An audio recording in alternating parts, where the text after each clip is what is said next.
de genética, aula de número 4. Hoje a gente vai trabalhar principalmente aí o foco nos grupos sanguíneos. A gente vai começar a nossa aula de hoje falando um pouquinho sobre a ideia de polialelia.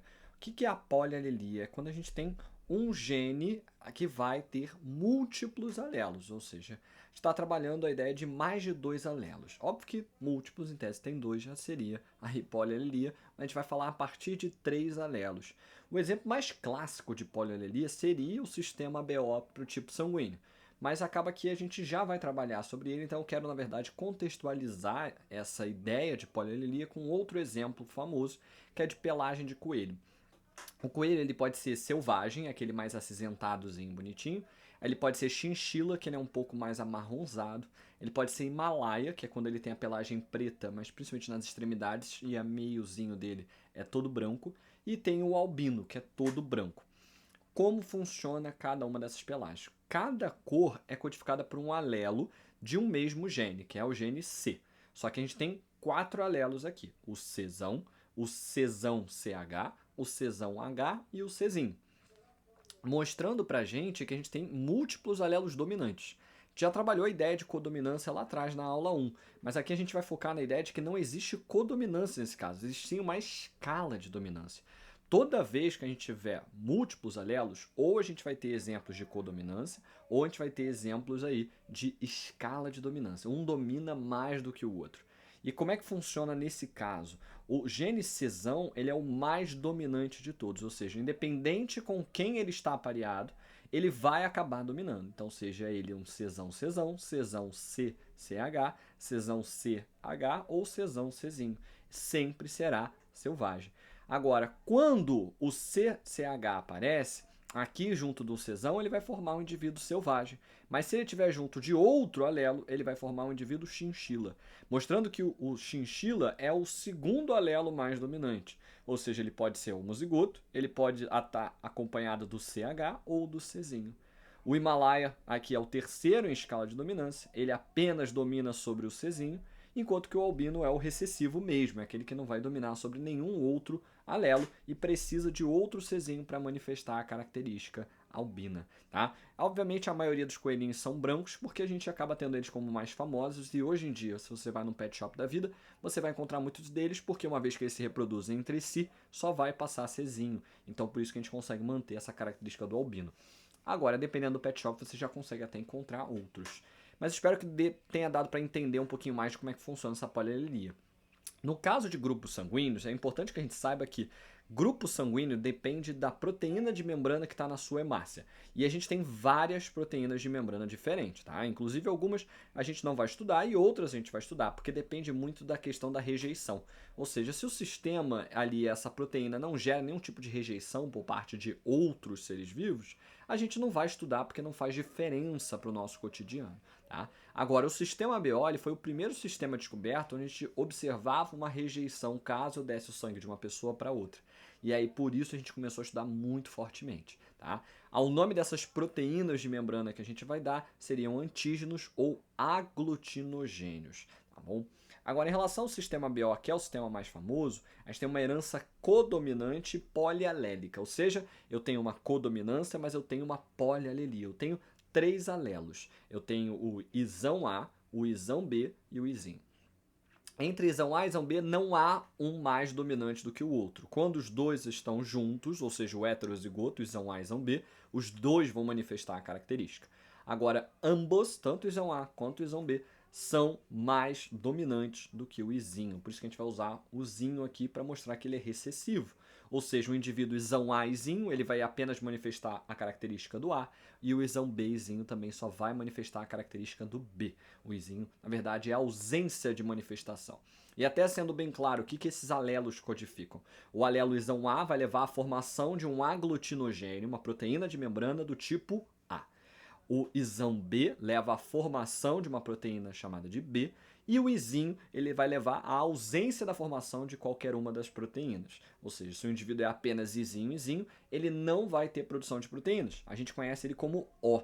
Na verdade, esse sistema era para ser chamado de AB0, porque você ou tem a proteína A, ou você tem a proteína B, ou você tem as duas, ou você não tem nenhuma. Você tem 0 proteínas de membrana, tá? Em relação aos genótipos, como é que fica então? Indivíduos A terão pelo menos um isão A, podem ser homozigotos ou heterozigotos com o izinho. O isão B é a mesma coisa, podem ser homozigotos ou heterozigotos com o isão B izinho. O AB é um heterozigoto de isão A com o isão B. E por fim, o O vai ser o izinho, o homozigoto recessivo. Agora, o que isso significa em relação às suas proteínas de membrana?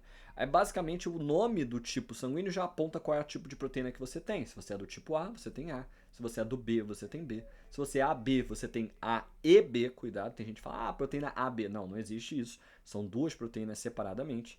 E se você é O, você não tem nenhuma proteína. Veja aqui as hemácias, ó. A gente vai observar a proteína roxinha seria a proteína A e a proteína laranjinha aqui vai ser a proteína B. E a gente vai observar que o AB tem os dois tipos de proteína na sua membrana. Agora, isso gera também todo um outro processo, que é o processo imune. Então, se eu tenho uma proteína que é minha, de acordo com o reconhecimento das minhas células, eu entendo a presença daquela proteína. Mas se eu doar o meu sangue para uma outra pessoa, eu, por exemplo, sou AB, a pessoa não necessariamente vai reconhecer essa proteína A e essa proteína B. E é por isso que ela pode vir a produzir aglutininas, que são anticorpos. Isso vai acontecer caso ela não conheça. Então, por exemplo, a pessoa do tipo A, ela não conhece a proteína B, porque não é algo que ela produz. Então, se ela receber algum sangue que contenha B, como o B e a B, ela vai produzir aglutinina anti-B e vai acabar levando à destruição dessas hemácias e essa transfusão não serve para nada. Pode, inclusive, até coagular o sangue do indivíduo e levar à morte dele por causa do entupimento de algum vaso. O oposto acontece com o indivíduo B. Se ele é do tipo B, ele não conhece proteína A. Então, se ele encontrar a proteína A, ele vai produzir anti-A. E o AB? O AB, que é o meu caso, a gente não tem nenhuma proteína que é desconhecida. Então, ele vai ficar sem a produção de aglutininas. Até por isso, muita gente conhece o AB, no meu caso, que é o AB positivo, como receptor universal. Porque eu não tenho nenhuma proteína desconhecida no meu corpo. Todas eu conheço. Então, eu poderia receber o sangue de outras pessoas tranquilamente, independente de tipo. E o tipo O ele é muito conhecido como doador universal, né? Principalmente na sua forma O negativo.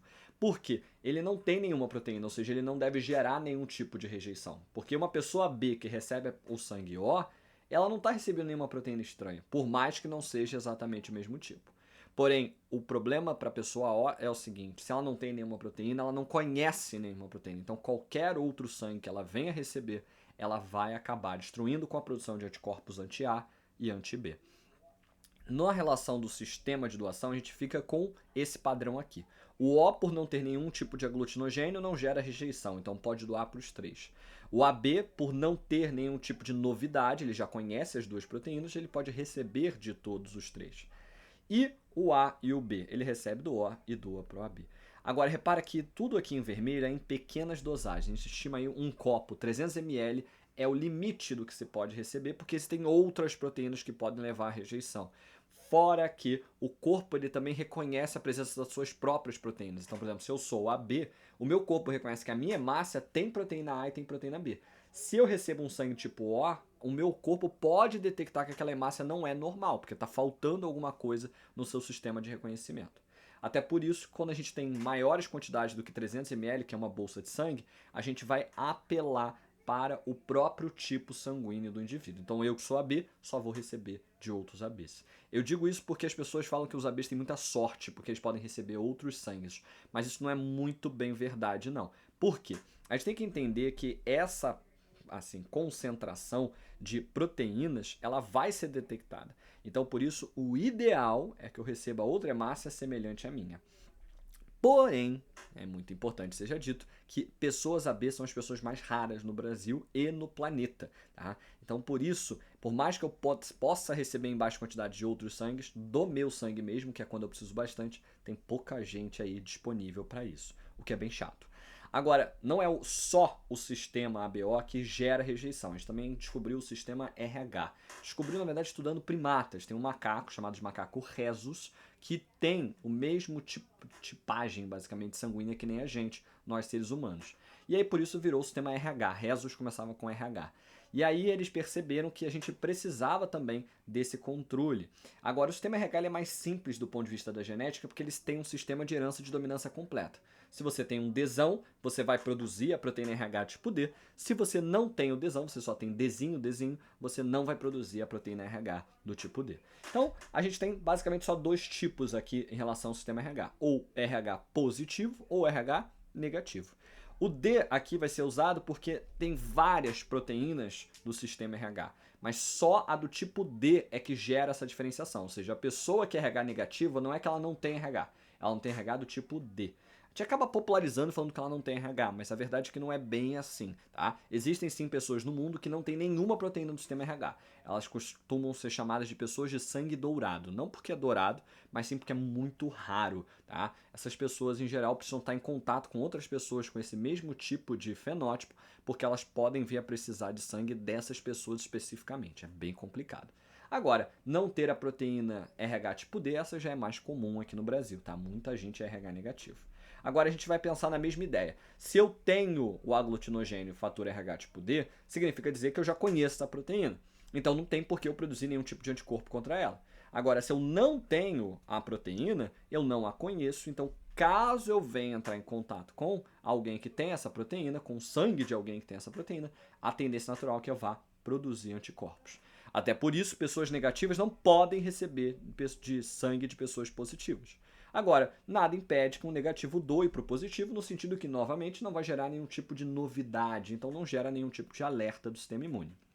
Mais uma vez, em pequenas quantidades, tá? O ideal é você pegar um sangue exatamente igual ao seu. Então, eu que sou AB positivo, o ideal é que eu fosse buscar o sangue de uma pessoa AB positivo, caso eu precise de mais. Não eu buscar, né? Quem vai buscar é o médico ou a médica, porque eu vou estar passando mal no hospital se eu precisar de mais de uma bolsa de sangue. Agora, em relação ao sistema aqui de doações completo, então a gente tem que combinar os dois. Então, AB negativo pode doar para AB positivo, sim, mas o AB positivo não pode doar para AB negativo. Então, quando as pessoas falam que o AB é o receptor universal, a gente tem que ter muito cuidado com isso. Porque o AB negativo, ele não pode receber de ninguém que é positivo, porque ele é negativo.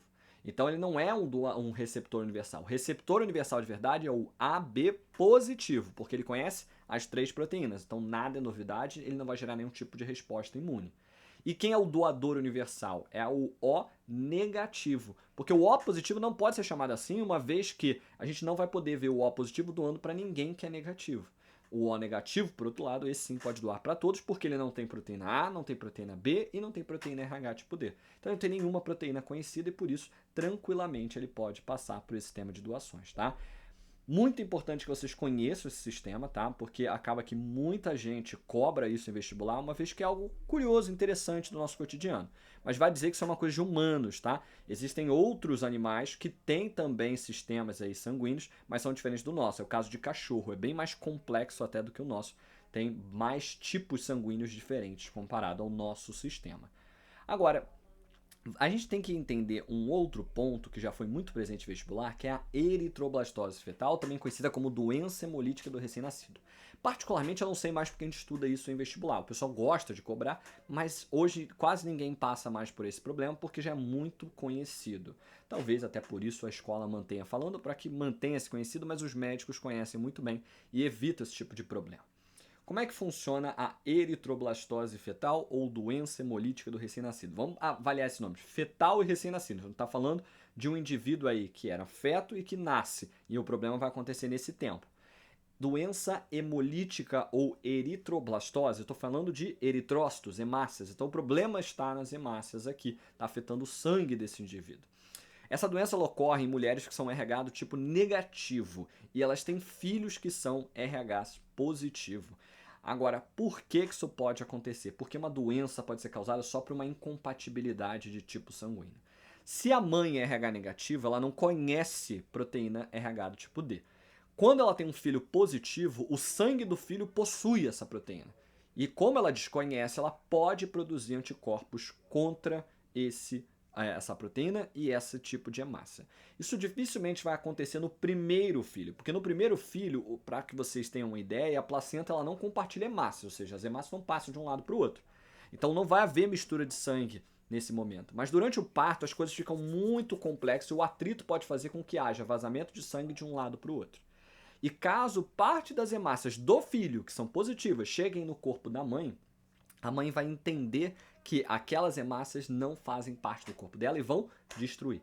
Mas mais importante do que destruir, porque essas hemácias já não eram mais do filho, no sentido que não vão fazer mal para ele, o problema é que ela aprende a destruir esse tipo de proteína. Ela cria anticorpos e células de memória contra essa proteína RH. E por isso a gente diz que ela fica imunizada, gera uma memória imunológica. E depois, no segundo filho dela, caso ele venha a ser positivo, ela já vai saber fazer esses anticorpos e vai produzir esses anticorpos durante a gestação, podendo comprometer a vida do filho. Muitas vezes ele nasce anêmico ou ele pode até vir a falecer durante essa gestação. Por isso, o que a gente faz para evitar que essa mulher não venha a desenvolver essa doença no seu filho? A mulher vai receber soro anti-RH durante o parto da primeira gravidez. Ou seja, os anticorpos que ela está recebendo para uma injeção vão destruir as hemácias do filho, não ela. No sentido que ela não aprende a destruir essa proteína. E por isso pode ter segundo, terceiro, quarto, quinto filho que ela nunca ficou imunizada. E por isso funciona muito bem, uma vez que nunca é gerada tal memória imunológica. Em outros casos, muitas vezes, a mulher vai começar a tomar anticorpos anti-RH. Isso caso ela já tenha ficado imunizada, ou seja, eu vou criar anticorpos que vão destruir os anticorpos que a mãe produz para destruir o seu filho. É meio confuso, mas é basicamente gerar anticorpos para destruir os anticorpos da mãe. E aí, com isso, o filho nunca recebe aí essa destruição propriamente dita das suas hemácias. Isso em casos de já não ter mais tido um problema, assim, não ter tido ação durante a primeira gravidez. E tem um porém. Isso caso só tenha contado durante a gravidez. Se essa mulher, por acaso, ao longo de algum evento da vida dela, ela recebeu transfusão de sangue de alguém positivo, ela já vai estar imunizada. E aí não tem o que fazer. Tem que fazer um parto aí muito bem controlado para que a mulher não tenha a destruição das hemácias do seu filho, tá bom? Fiquem ligados porque cai bastante isso e principalmente cai dentro de heredogramas, lembrando que a mãe é negativa e o filho é positivo. Isso é o mais importante vocês saberem, tá? É só pensar que a mãe rejeita o filho e qual seria a única forma de rejeição aí? A incompatibilidade é quando alguém negativo recebe o sangue de alguém que é positivo. E existe aí outro sistema, mas esse muito desconhecido, aparece em raríssimos vestibulares, mas como já caiu eu gosto de apresentar, que é o sistema MN. Ele também tem um sistema de codominância, só que aqui são só dois alelos, o alelo M e o alelo N. E a gente tem que entender que esse sistema ele não gera rejeição. Por isso que ele ficou muito assim, deixado de lado. Não tem muita graça. Mas ele já foi usado aí, antes da gente ter melhorado os testes de DNA, que a gente vai ver na aula 6, a gente usava desse sistema para indicar paternidade ou não. E era basicamente assim que aparecia nos vestibulares, tá?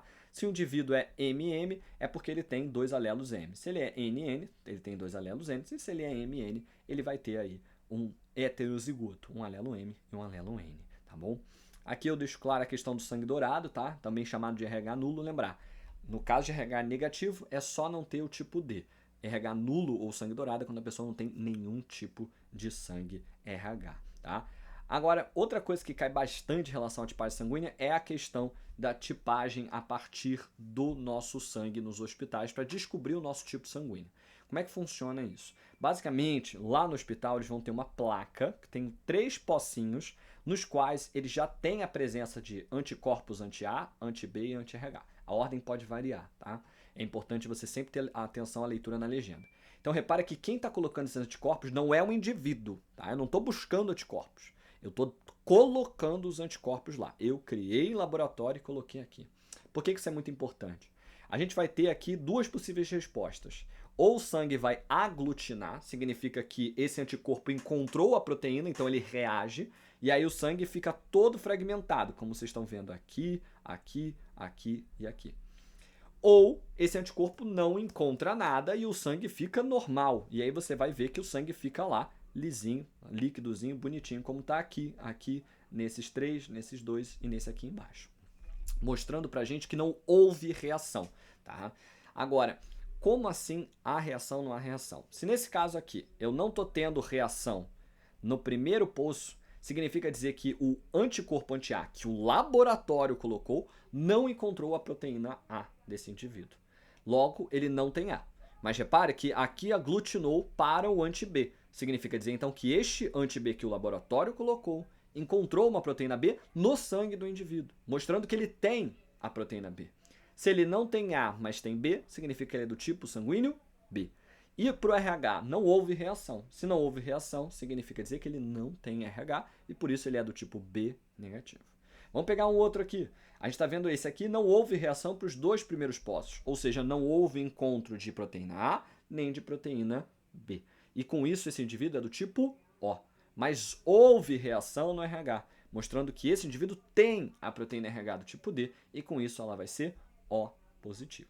Isso aqui tem que praticar, gente, para isso aqui ficar bem mecânico na cabeça. Mas uma coisa que vocês acabam confundindo de uma forma geral, isso eu estou falando de um perfil geral de alunos, é que vocês começam a pensar se tem ou não tem anti-A. Essa não é a pergunta que tem que ser feita. A tipagem sanguínea ela não testa a presença ou ausência de anticorpos. Porque você vai falar, mas aqui deu que tem anti-B. Não, porque quem tem anti-B é a pessoa A, mas a resposta aqui é B. Aqui, ao dar a reação, significa dizer que o anti-B que o laboratório colocou nessa placa encontrou a proteína B no sangue do indivíduo. Então, aqui vejam que não houve reação nenhuma, logo não houve encontro de nenhuma proteína. É o O negativo. Se tivesse algum que tivesse totalmente reagido, significa dizer que todos os anticorpos encontraram suas proteínas. Logo, eu tenho as 3 proteínas, seria o meu sangue, o AB positivo. Tá? Muito cuidado com essas plaquinhas, recomendo realmente uma prática mais constante. E para a gente fechar a aula de hoje, a gente tem que falar do fenótipo de Bombaim, ou também conhecido como falso O ou falso zero. Tá? São indivíduos aí que não têm a capacidade de produzir uma proteína que é precursora dos antígenos A e B. Então, basicamente, para a gente produzir as proteínas A e B, eu tenho um caminho, tá? Eu tenho um precursor, que é um polissacarídeo, tá? É um açúcar, e ele depois recebe a substância H, que é uma proteína, formando esse transportador de membrana aí, esse receptor de membrana, perdão, que é a substância A ou a substância B. Quem produz a substância ou a proteína A é quem tem IA, perdão. E quem produz a proteína B é quem tem isão B. Agora, para que você possa produzir A e B, você primeiro precisa ter a substância, a proteína H. E aí, por isso, você precisa ter o gene Hzão, tá? Então, o alelo dominante desse gene. Agora, caso você só tenha alelos Hzinho, você não consegue produzir o H, a proteína H, perdão. E aí, por isso, você vai acabar não tendo a capacidade de produzir nem A nem B. Então, imagine o seguinte, eu sou o AB. Significa dizer que eu tenho isão A e isão B. E que eu produzo A e B. Mas isso já de uma forma direta significa que eu tenho o gene Hzão, porque eu produzi a proteína H, que é a precursora. Porém, se eu fosse isão A e isão B, mas eu fosse Hzinho ou Hzinho, teria como eu ser AB? Não. Aqui, toda vez que a gente tiver o indivíduo Hzinho ou Hzinho, ele vai ter obrigatoriamente o fenótipo de Bombaim, o fenótipo falso zero. Ele vai se comportar como um O, vai se comportar como um zero, mas não necessariamente o genótipo dele é esse. Então repara que aqui eu boto o genótipo qualquer um. Ele pode ser isão A, isão B, ele pode ser isinho, isinho, ele pode ser isão A, isão B. Mas por que ele vai ser aí comportado como zero? Porque ele não consegue produzir A e B, porque ele não tem o precursor. Tá? É muito importante que vocês entendam isso. Em relação a aglutinogênios e aglutininas, a gente vai ter que adicionar isso à tabela para deixar muito completinho. Então, todo mundo que não é fenótipo de Bombaim, que não é falso zero, vai ter também a proteína H, inclusive o O. Então, o O e o falso O vão ser exatamente o mesmo tipo sanguíneo? Não, porque o O vai ter proteína H, ele só não tem proteína A e B. Agora, um indivíduo falso O não, nem a proteína H ele vai ter. Então ele vai produzir anticorpos contra todos os outros. Isso quer dizer o quê? Se ele produz anti-H, anti-A e anti-B, de quem que um indivíduo fenótipo Bombaim pode receber sangue? Apenas de outro indivíduo fenótipo de Bombaim. E aí você pode estar se perguntando, por que esse nome Bombaim? É uma cidade na Índia, porque a maior parte das pessoas que tem esse fenótipo são de lá. Tá? Então não é um tipo de anomalia comum no planeta, mas ela é rara e muito presente numa localização só. O que acaba sendo muito bom, tá? Porque as pessoas vão saber quem são elas e aí vão conseguir o sangue ali daquela região. Não é que nem o sangue dourado, tá? Que é muito, muito pouca gente. É uma galera lá na Índia que de fato tem esse fenótipo de Bombaim. E existem outras pessoas espalhadas pelo mundo, mas em geral elas detectam isso cedo e conseguem sobreviver tranquilamente. É só você ter sempre uma reserva de sangue caso você venha a precisar, tá bom? Bom, Por hoje é só. A gente depois vai terminar esse conteúdo de genética aí com mais 2 aulas, uma que a gente vai falar sobre interações gênicas e por fim a gente vai terminar aplicando a genética à sociedade com a biotecnologia, tá bom?